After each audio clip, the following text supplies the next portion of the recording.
Hi guys, good morning. Today is Sunday and samahan niyo akong magluluto. Magluluto tayo guys. Ayun, dito tayo. Naka-short ako. Baka isipin niyo naka-ano lang ako. So anyway, may kimchi ako dito. Kimchi and rice. Ito yung tira ko last week. So, luluto siya. Magluto tayo. Wait lang pala akong mantika. So magluluto tayo ng ang tawag dito? Ang chicharon. Ito.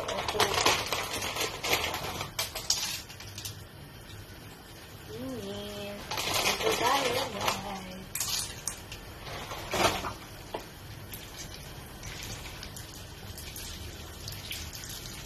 Wait lang. Ito na yung naluto, yung chicharon. Try natin siya.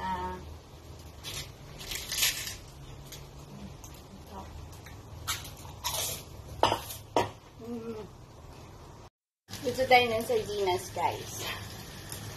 Yan yung pagkain ko ngayong linggo. Sardinas, tsaka chicharon. Ang sarap ng chicharon. So, yummy.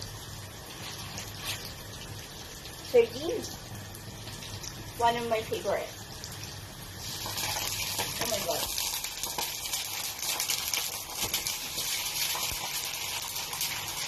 So hot. Wait lang. Ito na ako ng kanin. Fried rice. Ay!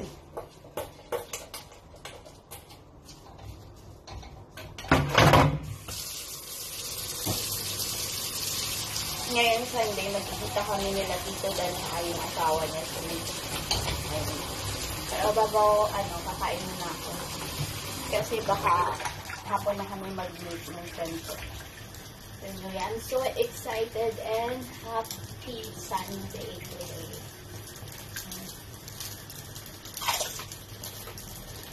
Hot!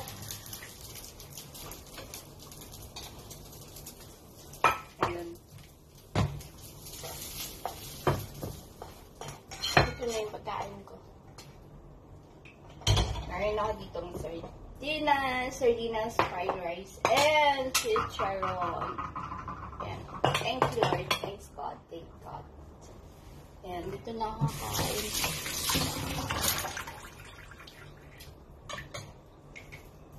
Thank you po. Thank you, Papa Jesus. In Jesus' name. Thank you. Ayan, kuha lang ang Sprite. So, ayun.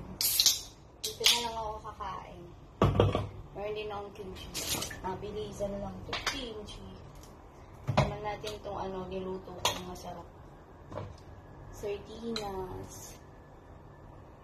Tapos may kimchi. Ayan. May chicharon. Hot. Tignan natin guys.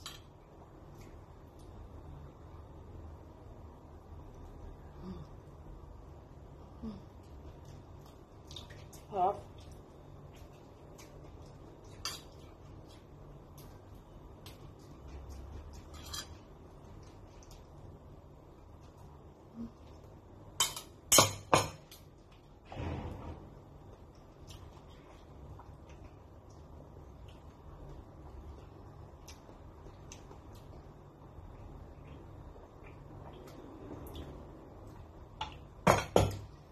Ang sarap. Gusto ko sana may suka. Harap.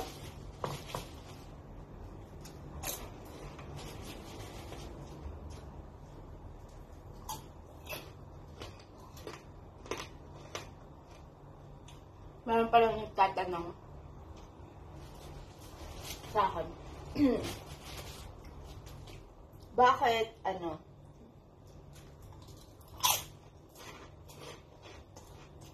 bakit kami naghiwalay nung tatay ng anak ko? Kasi, siya, waldas sa pera. Yun lang pwede kong sabihin, waldas sa pera. Yung iba, hindi ko na pwedeng sabihin kung bakit. Ayoko sa lalaking waldas. Basta mahabang kwento. Pag pinaghirapan mo yung isang bagay, tapos wawaldasin lang. Ayun.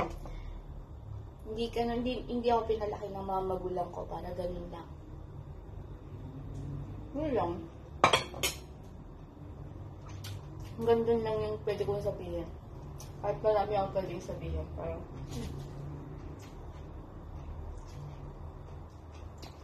mabait ako sa mabait. Pero mapapagod ka rin.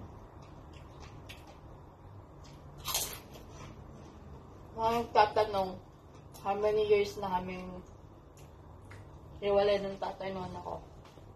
Simula nung nag-abroad ako, 2011.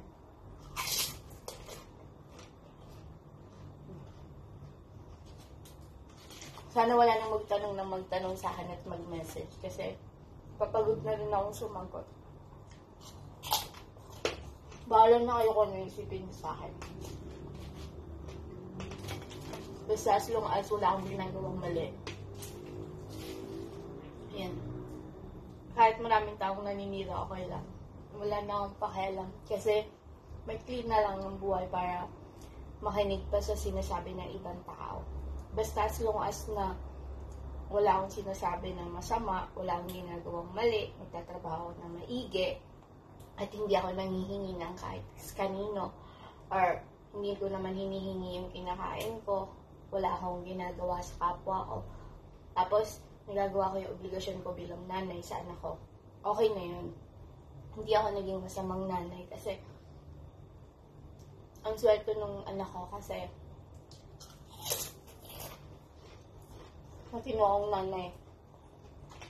Hindi tulad ng ibang nanay dyan na hindi ko naman sinasabing lahat. Ako, ginawa ko lahat. Pero, hindi ako na-appreciate. Kaya nasumuko ako doon. Yung anak ko maswerte. Kasi ako yung naging nanay niya. Kasi lagi ko iniisip yung future ng anak ko. Hindi ako naging selfish. Ayun.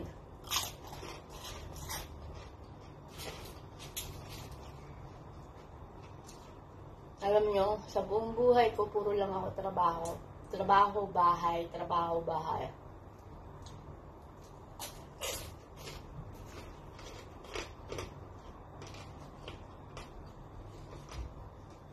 Never ko pang naranasan mag-enjoy. Pero, sinabi ko na sa anak ko na, pagkatapos ng college, sabi ko, mga 40 years old siguro ako. Magka-38 na ako. Sabi ko na kapag kompleto ko na lahat ng dream ko sa kanya. Sabi ko, pwede na ako mag-enjoy. Gagawa ako na lahat ng gusto ko. Kasi, tutuusin, okay na yung buhay ng anak ko kasi kapag ipon naman na ako ng pang-college niya. May lupa na siya. Excuse me. Ayun. As in, walang problema. Anytime, waiting lang ako ng 40 years old ko or anytime pwede ako mag-enjoy pero syempre mas, ewan ko ba, tamad ako gumala. Baka mahirap gumala sa abroad, magastos. Hindi naman sa kuripot ako, pero mas inuuna ko yung importante. Tulad ng mga insurance, bayad sa bahay, bayad sa platito, tubig, ilaw, ganun. Pero pag 39 to 40 na ako, may enjoy ko na lahat. Pwede ko nang gawin yung gusto kong gawin. Ang plano ko, yung mga hindi ko naranasan sa Singapore, gagawin ko na.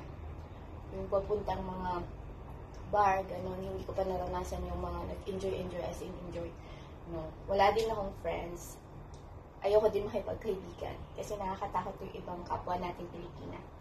Ayun, hindi ko na sinasabing lahat. But, so anyway guys, bye. And dun sa nagtanong sa akin, yun na, nasagot ko na ha. Hanggang tataka. Kasi sabi niya, maldita daw ako.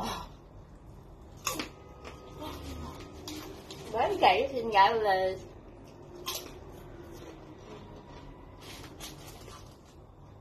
Have